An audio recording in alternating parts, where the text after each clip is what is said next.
आज आप लोगों को एक नया चैप्टर पढ़ाया जाएगा, रासायनिक बलगतिकी।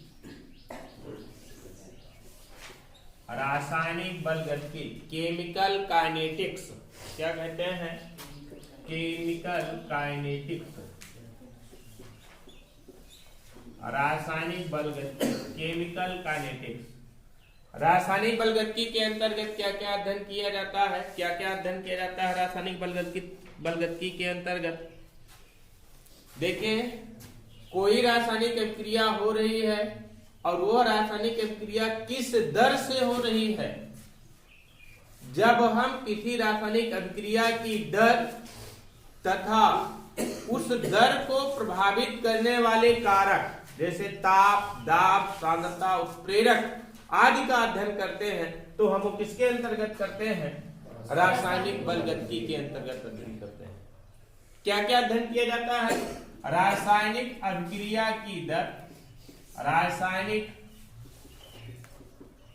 अभिक्रिया की दर तथा इस दर पर ताप, दाब और सांद्रता तथा उत्प्रेरक के प्रभावों का अध्ययन किया जाता है। के प्रभावों का अध्ययन किया जाता है। तो इतना समझ गए हैं आप लोग कि रासायनिक बलगतिकी के अंतर्गत हम किसका अध्ययन करते हैं? किसी भी रासायनिक अभिक्रिया की दर, कि वो रासायनिक अभिक्रिया की दर का निर्धारण कैसे करेंगे, उस रासायनिक अभिक्रिया की दर तथा इस दर पर ताप, दाब, सांद्रता तथा उत्प्रेरक के प्रभावों का अध्ययन किया जाता है। जिसे क्या कहते हैं हम? रासायनिक बलगतिकी के अंतर्गत अध्ययन किया जाता है रासायनिक बलगतिकी। तो लिखिए रासायनिक बलगतिकी, लिखिए रासायनिक बलगतिकी के अंतर्गत, रासायनिक बलगतिकी के अंतर्गत रासायनिक अभिक्रियाओं की दर, रासायनिक अभिक्रियाओं की दर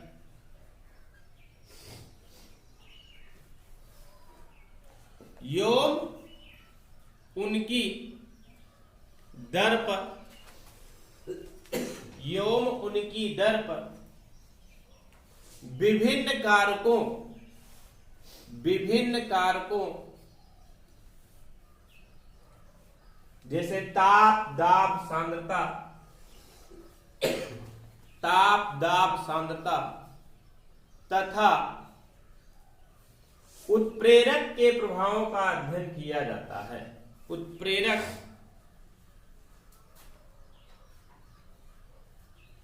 के प्रभावों का अध्ययन किया जाता है।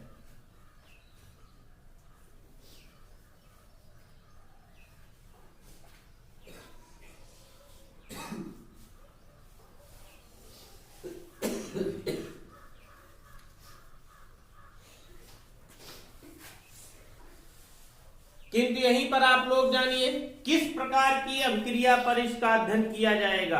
अभिक्रिया की दर का, ताप का, दाब का, सांद्रता का अध्ययन किस प्रकार की अभिक्रिया पर किया जा सकता है। आपको पता होना चाहिए कि कुछ अभिक्रियाएं ऐसी होती हैं कि इतनी तीव्र होती है कि पलक झपकते ही अभिक्रिया संपन्न हो जाती है। तो क्या उसका वेग का निर्धारण करना, उसके दर का निर्धारण करना संभव है? नहीं संभव है। इसे अति तीव्र अभिक्रिया के नाम से जाना जाता है। इतनी तीव्र होती है कि पलक झपकते ही अभिक्रिया संपन्न, तो उनके वेग का निर्धारण हम नहीं कर सकते हैं। लेकिन कुछ अभिक्रियाएं ऐसी भी होती हैं, जो कि अत्यंत मंद गति से होती हैं, जो कई सौ सालों तक चलती रहती हैं। क्या इनके वेग का निर्धारण करना संभव है? नहीं संभव है। लेकिन कुछ अभिक्रियाएं ऐसी होती हैं जो सामान्य दर से होती हैं, कुछ मिनटों, कुछ घंटों या कुछ दिनों में ही संपन्न हो जाती हैं।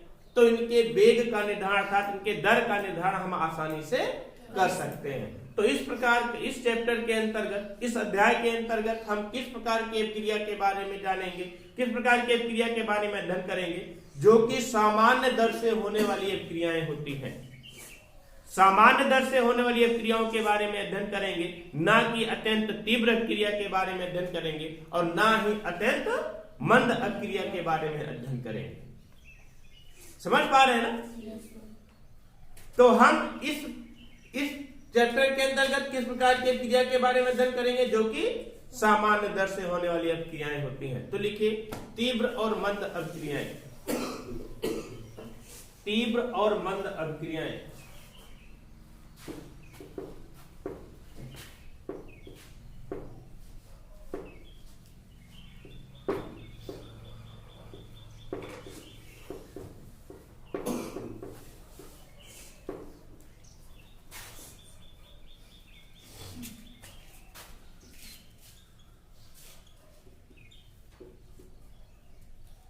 तीव्र और मंद अभिक्रियाएं। तीव्र अभिक्रिया के बारे में हमने बताया कि ऐसी अभिक्रियाएं होती हैं जो पलक झपकते ही संपन्न हो जाती हैं, अर्थात थोड़े समय ही में पूर्ण हो जाती हैं। तो इस प्रकार की अभिक्रिया को कैसी अभिक्रिया कहते हैं? तीव्र अभिक्रिया कहते हैं। और दूसरा होता है मंद अभिक्रिया। कुछ अभिक्रिया ऐसी होती हैं जो कि कई सौ सालों तक चलती रहती हैं, उन्हें मंद अभिक्रिया कहा जाता है। इन दोनों प्रकार की अभिक्रियाओं के वेग का निर्धारण संभव नहीं। तो लिखिए कुछ अभिक्रियाएं ऐसी होती हैं जो बहुत ही कम समय में संपन्न हो जाती हैं,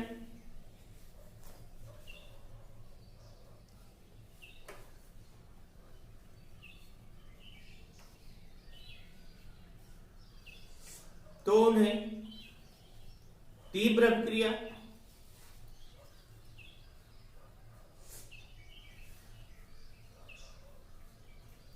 तो उन्हें तीव्र अभिक्रिया। और कुछ अभिक्रिया ऐसी होती हैं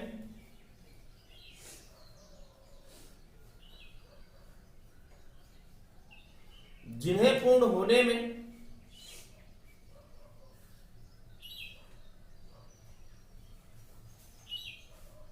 कई सालों लग जाते हैं, तो उन्हें कैसी अभिक्रिया? मंद अभिक्रियाएं कहते हैं। तो उन्हें मंद अभिक्रियाएं कहते हैं।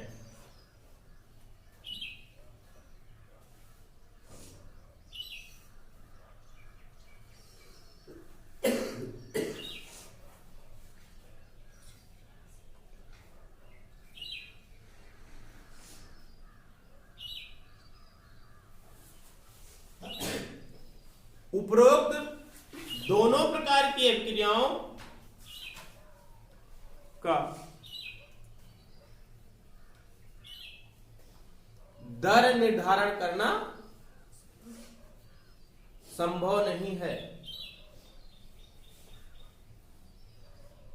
उपरोक्त दोनों प्रकार की अभिक्रियाओं का दर निर्धारण करना संभव नहीं है।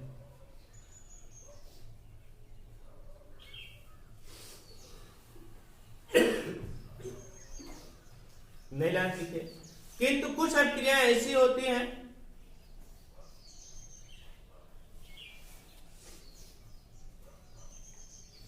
जो कि कुछ मिनटों, कुछ घंटों व कुछ दिनों में संपन्न होती हैं।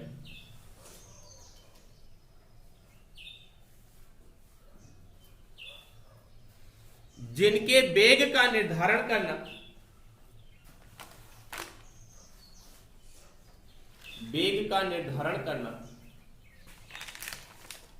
संभव होता है।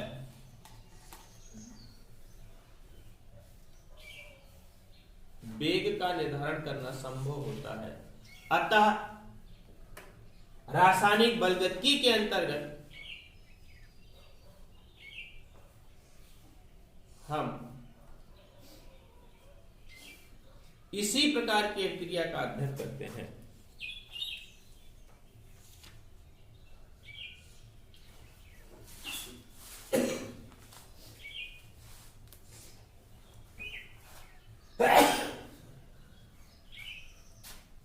जैसे हाइड्रोजन पराक्साइड का अपघटन, हाइड्रोजन पराक्साइड का अपघटन कैसे होता है?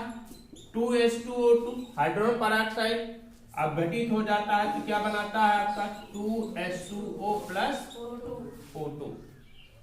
दूसरा देख लीजिए, दूसरा देखिए, जैसे अमोनियम नाइट्राइड विलयन का अपघटन। दूसरा देख लीजिए, अमोनियम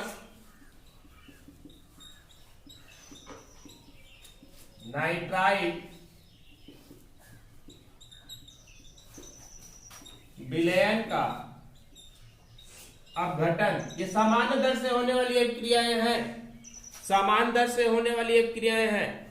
किस प्रकार से इसका अपघटन होता है?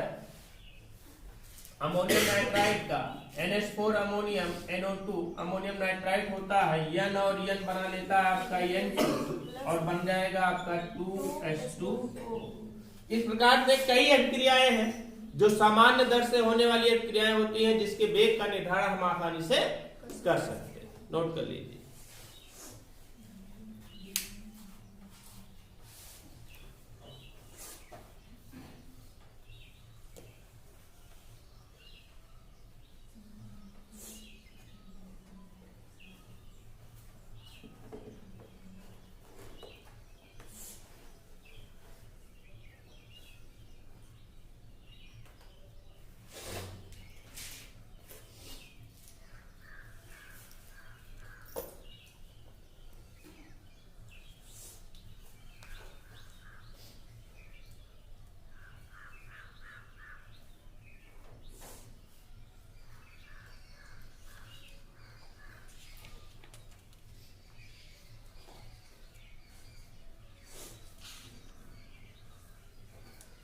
लिखे, अगला पढ़ना है आप लोगों को अभिक्रिया का दर, अभिक्रिया का वेग या अभिक्रिया दर,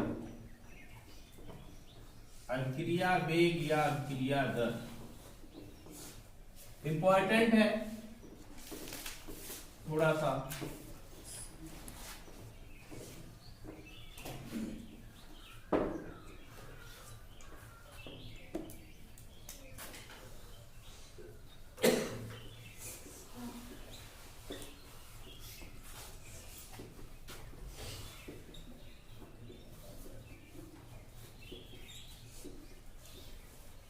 अभिक्रिया वेग या अभिक्रिया दर।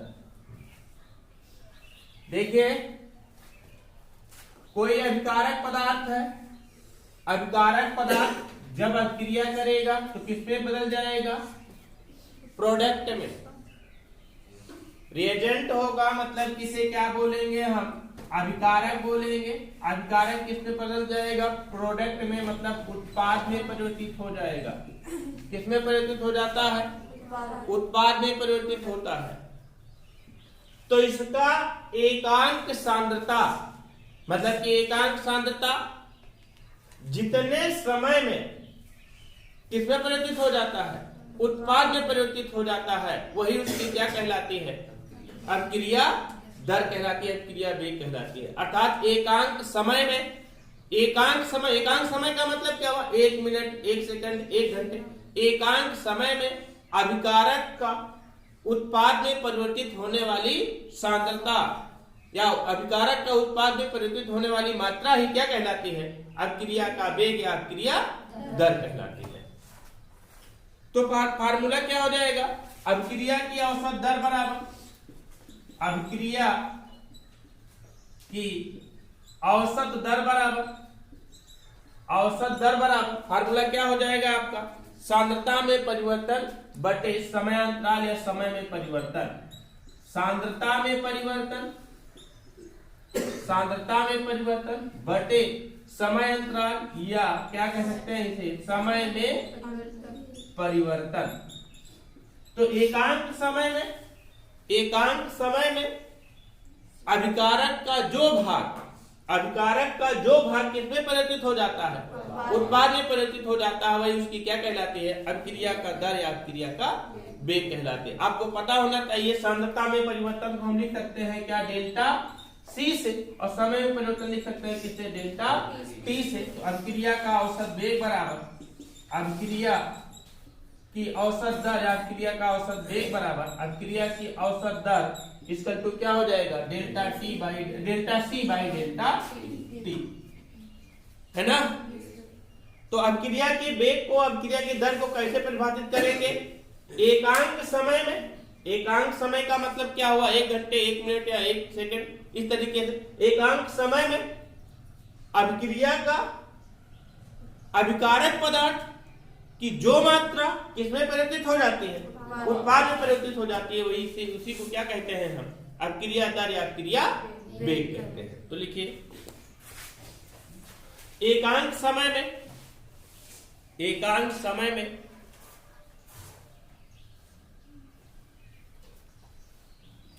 अभिकारक या उत्पाद की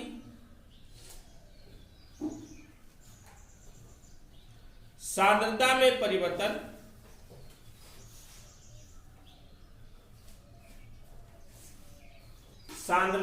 परिवर्तन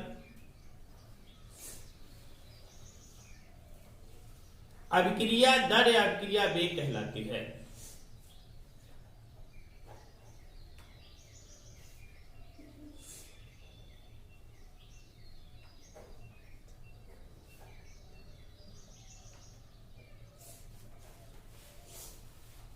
हमने बताया क्या आप लोगों को, हमने क्या बताया, अभिकारक या उत्पाद की सांद्रता में परिवर्तन, मतलब क्या हुआ इसका, जब अभिकारक उत्पाद में परिवर्तित होगा तो अभिकारक की मात्रा क्या, सांद्रता क्या होगी, घटेगी, और उत्पाद की सांद्रता क्या होगी, बढ़ेगी। तो परिवर्तन तो दोनों में हो रहा है ना, बशर्ते इतना अंतर है कि अभिकारक लुप्त हो रहा है और उत्पाद बढ़ रहा है। यही हो रहा है कि नहीं हो रहा, यही हो रहा ना। तो जितनी दर से अभिकारक लुप्त होगा या जितने वेग से अभिकारक लुप्त होगा उतने वेग से उत्पाद की सांद्रता बढ़ेगी।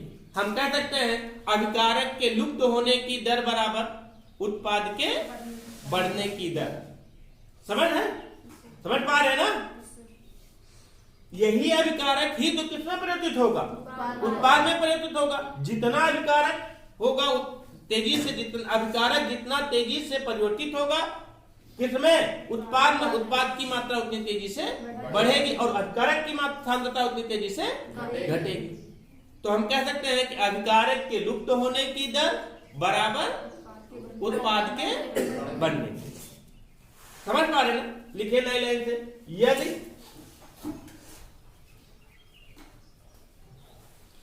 समयांतराल डेल्टा टी में, समयांतराल डेल्टा टी में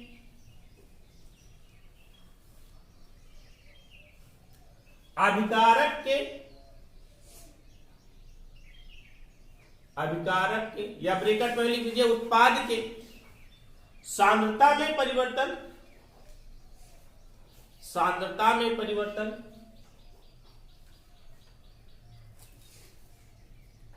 डेल्टा सी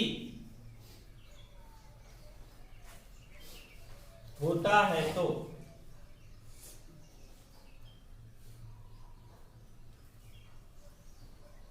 अभिक्रिया की औसत दर बराबर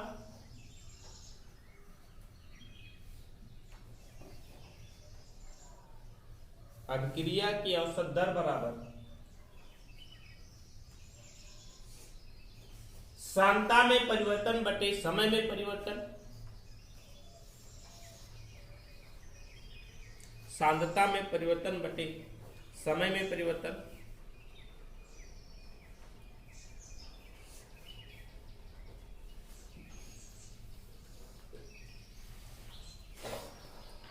अतः अभिक्रिया की दर बराबर delta C by delta T. अभिक्रिया की दर बराबर delta C by delta T.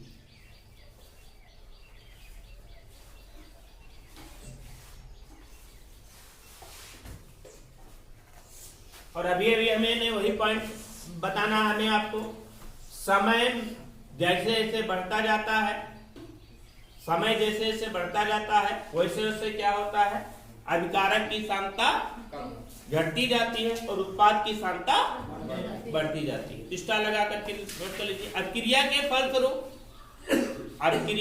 फलस्वरूप समय वृद्धि के साथ साथ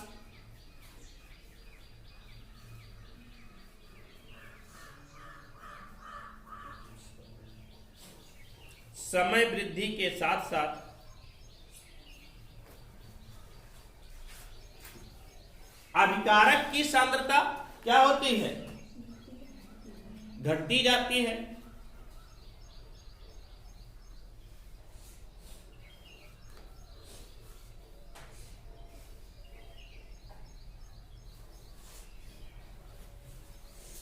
और उत्पाद की सांद्रता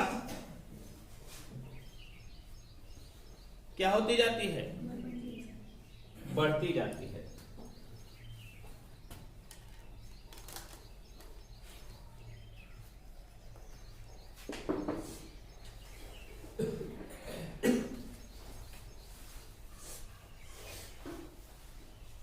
माना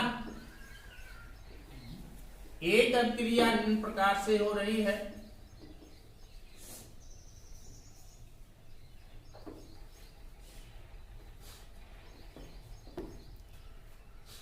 माना एक अभिक्रिया निम्न प्रकार से हो रही है।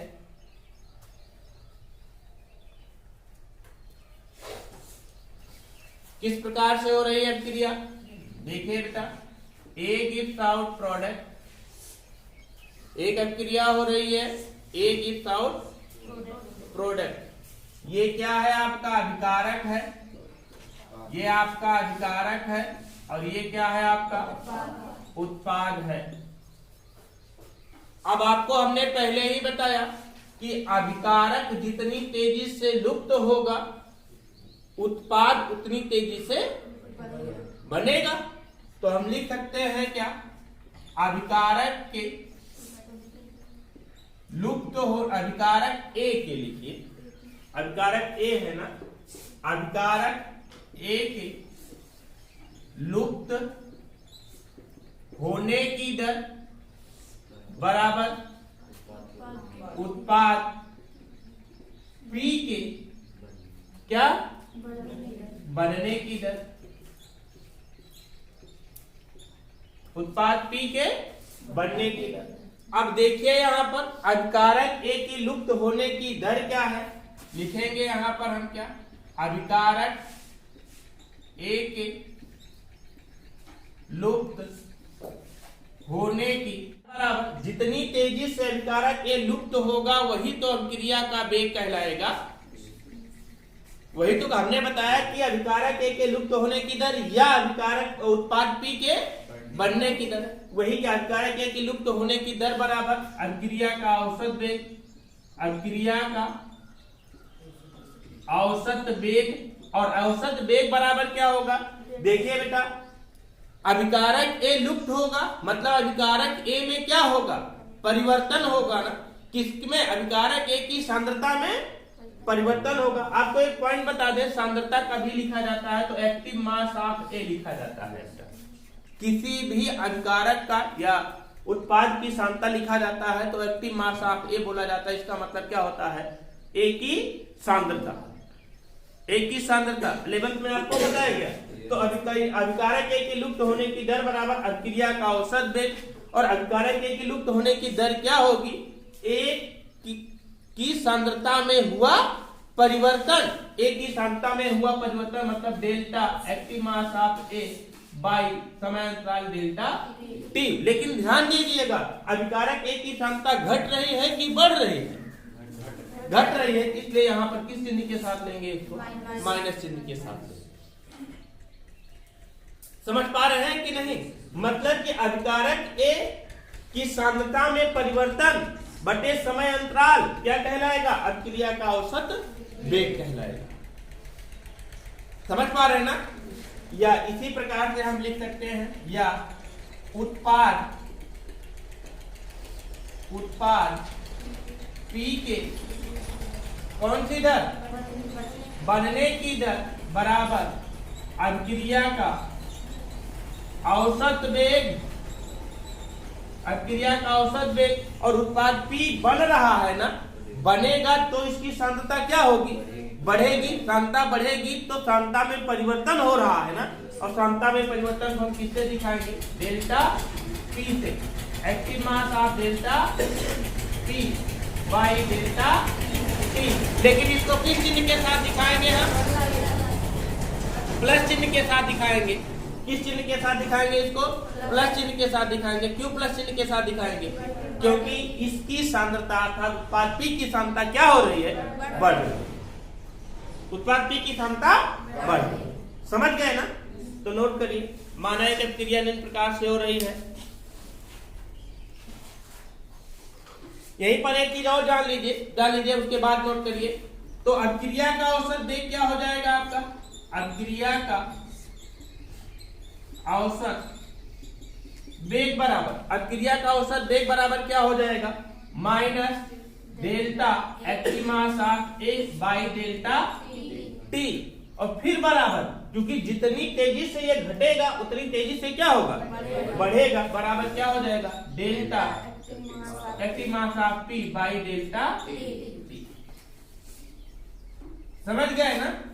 लिखिए, माना एक अभिक्रिया निम्न प्रकार से हो रही है, ए गिव्स प्रोडक्ट। अतः अभिकारक ए के लुप्त होने की दर बराबर, अभिकारक ए के लुप्त होने की दर बराबर उत्पाद पी के बनने की दर,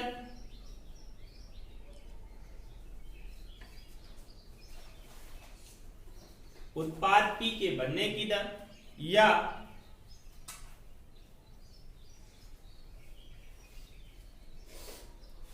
अभिकारक ए के लुप्त होने की दर बराबर,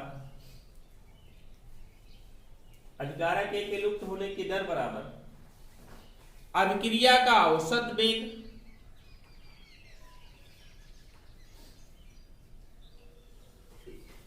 बराबर minus delta active mass of A by delta T.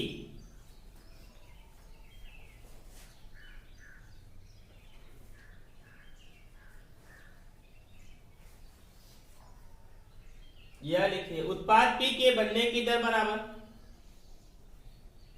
उत्पाद P के बनने की दर बराबर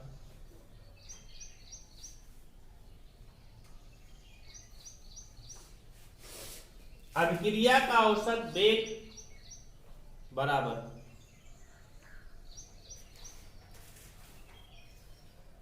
delta P by delta T।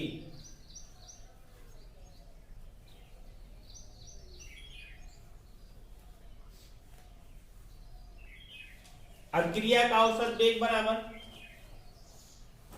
Minus delta active mass of A by delta T, minus delta active mass of A by delta T बराबर delta P by delta T.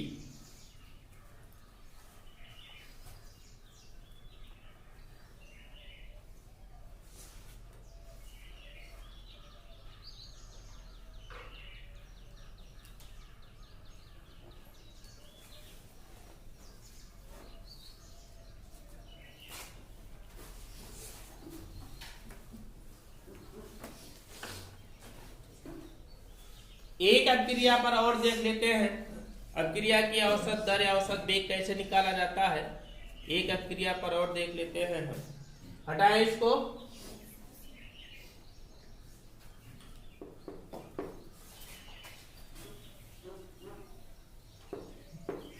एक अभिक्रिया और देखते हैं, उस अभिक्रिया पर देखते हैं किस प्रकार से औसत दर या औसत वेग निकाला जाएगा।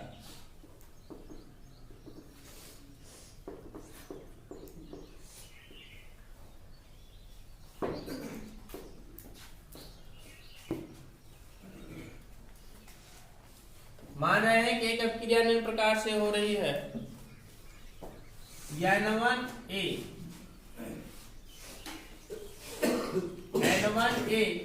plus N2B gives out M1C plus M2D।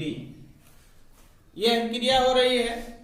इस अभिक्रिया के लिए अभिक्रिया का औसत दर क्या हो जाएगा? अभिक्रिया का औसत दर बराबर क्या हो जाएगा? माइनस, क्योंकि इसके लिए लिखने जा रहे हैं ना, ये अभिकारक है, ये उत्पाद है, अभिकारक की सांद्रता क्या होगी? घटेगी। और उत्पाद की सांद्रता क्या होगी? बढ़ेगी। जब अभिकारक की सांद्रता घटेगी तो माइनस चिन्ह के साथ दिखाएंगे ना, तो इसके अणुओं की संख्या कितनी है? N1 है, तो 1/N1 delta active mass of A by delta T। फिर बराबर क्या हो जाएगा आपका? क्या हो जाएगा? माइनस चिन्ह यहां भी रहेगा, क्योंकि ये भी क्या है आपका? अभिकारक है, और अभिकारक की सांद्रता क्या होती है? कम होती है, तो माइनस चिन्ह हो जाएगा। 1/N2 delta B by delta T, active mass of delta B by delta T बराबर इसकी सांद्रता में क्या होगा? वृद्धि होगी। तो क्या हो जाएगा? 1/M1 delta active mass of C by delta T equal to क्या हो जाएगा आपका? 1/M2 active mass of delta D by delta T। यहां दिख रहा है, यही हो जाएगा इस अभिक्रिया की औसत दर। माइनस चिन्ह ये प्रदर्शित करता है कि ये अभिकारक है और उसकी सांद्रता घट रही है, जबकि प्लस चिन्ह ये प्रदर्शित करता है ये उत्पाद है, इसकी सांद्रता बढ़ रही है। तो लिखिए निम्न अभिक्रिया के लिए निम्न सर जी, लेकिन इस अभिक्रिया की सर जी, जब दोनों उधर बीच में प्लस होता है, प्लस रहेगा बराबर? ना बराबर का चिन्ह रहेगा। जितनी तेजी से ये अभिकारक कार्य करे अभिक्रिया करेगा, उतनी ही तेजी से ये अभिकारक भी अभिक्रिया करेगा। सर जी, एक बार इससे दोनों की सांद्रता में परिवर्तन होगा। एक बार इससे इसका करते, एक बार इससे करते तो नहीं, ऐसा नहीं होता। जितनी तेजी से इसकी अभिकारक की सांद्रता घटेगी, जितनी तेजी से यहाँ पर अभिकारक की सांद्रता घटेगी, इसकी उतनी तेजी से इसकी घटेगी। इसलिए इसका घटने का वेग और इस अभिकारक की सांद्रता के घटने का वेग दोनों क्या होगा? बराबर होगा। तो लिखिए, क्या लिखे हैं? लिखिए, उदाहरण के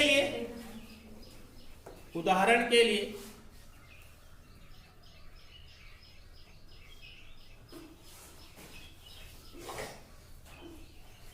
माना एक अभिक्रिया निम्न प्रकार से हो रही है।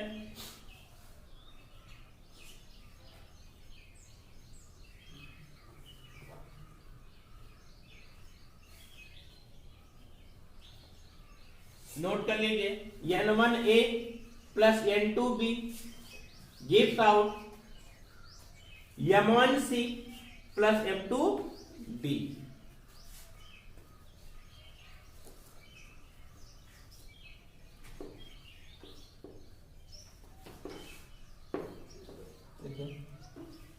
अभिक्रिया का औसत दर बराबर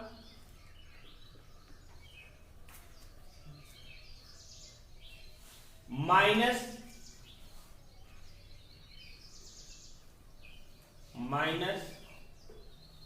1/N1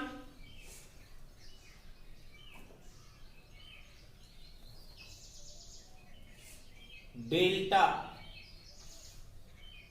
active mass of A by dt या डेल्टा T बराबर minus 1/N2 delta active mass of B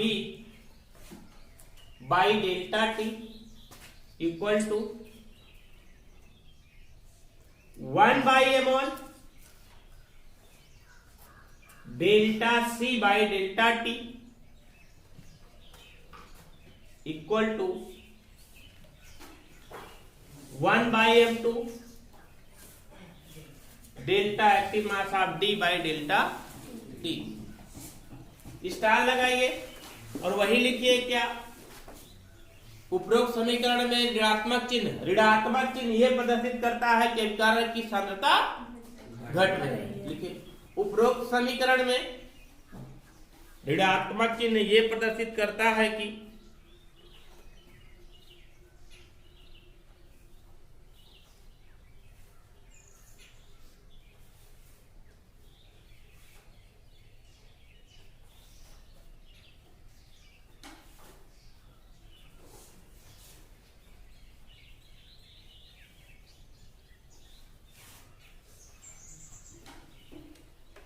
ऋणात्मक चिन्ह यह प्रदर्शित करता है कि अभिकारक की सांद्रता घट रही है।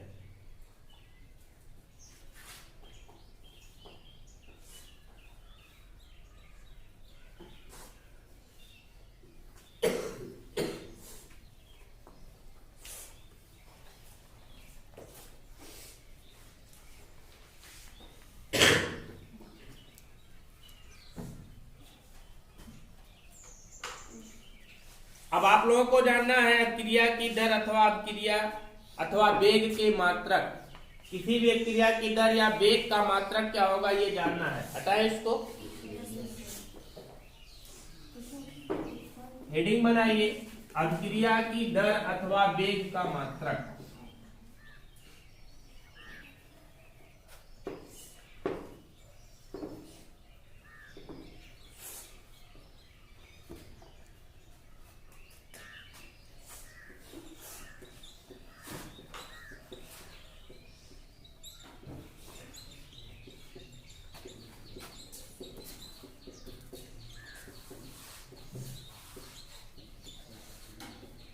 अभिक्रिया की दर अथवा वेग का मात्रक कैसे निकालेंगे? हमने अभी अभी आपको एक समीकरण लिखा था, ए गिव्स आउट प्रोडक्ट, और इसके लिए हमने आपको बताया था कि अभिक्रिया की औसत दर बराबर अभिक्रिया की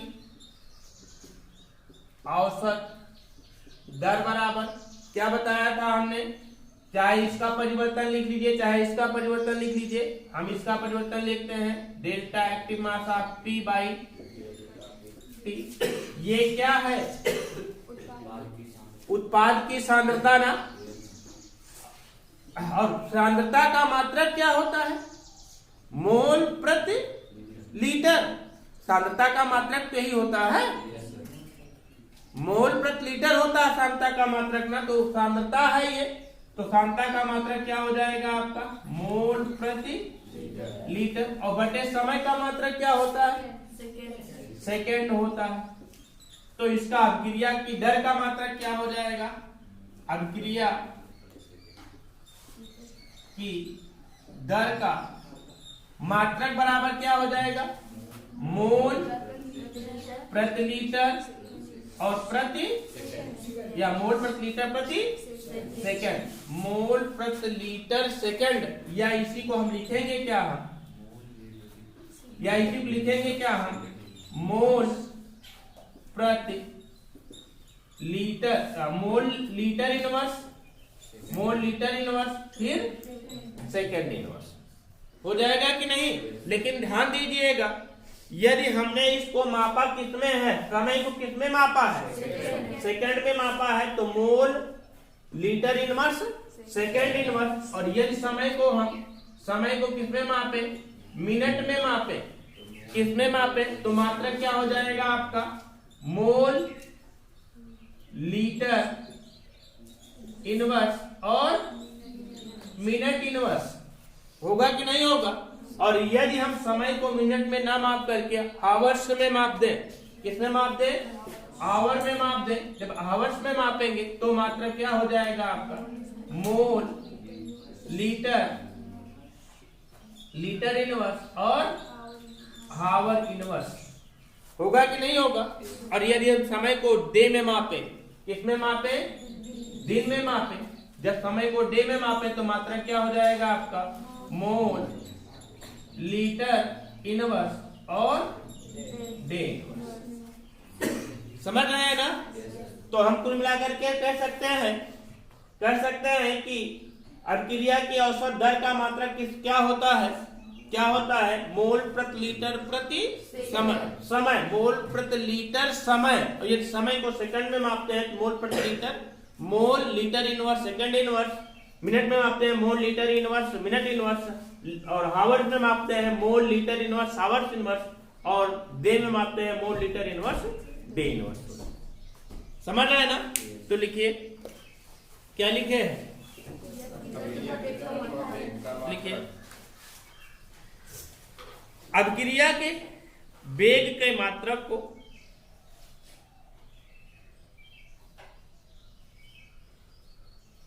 वेग का मात्रक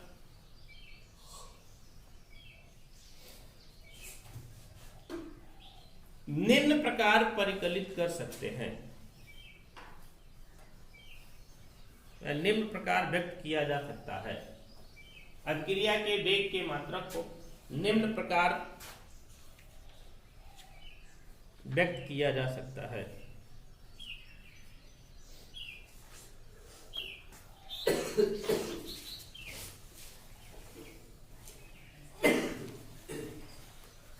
नोट करिए, माना ए गिव्स आउट प्रोडक्ट, तो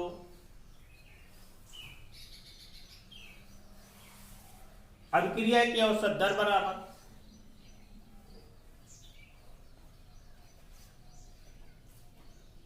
delta P by delta T,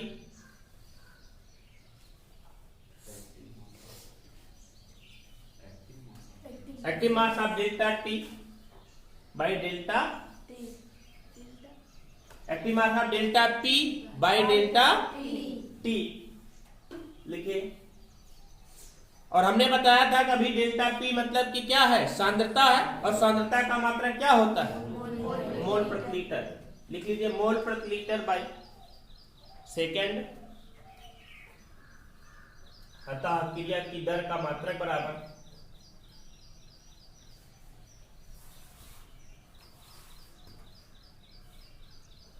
मोल प्रति लीटर सेकेंड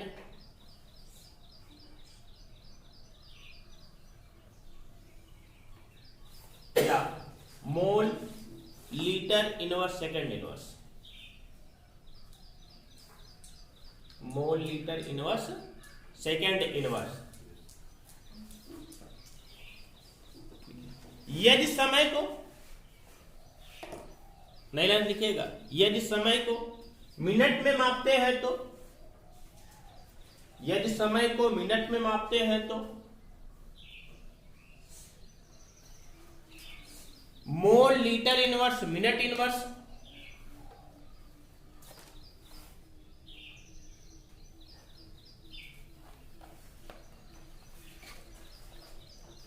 और यदि समय को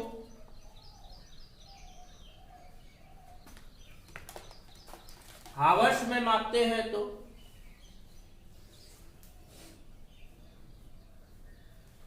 क्या हो जाएगा? मोल लीटर इनवर्स हावर्स इनवर्स,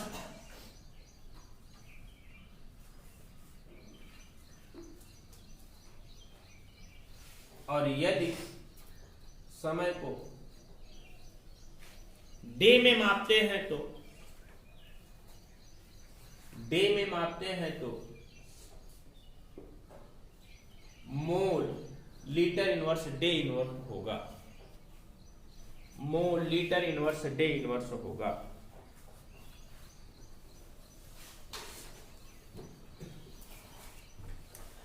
अब बाकी इसके आगे कल बताया जाएगा, रासायनिक बलगति में जो आगे है इसमें।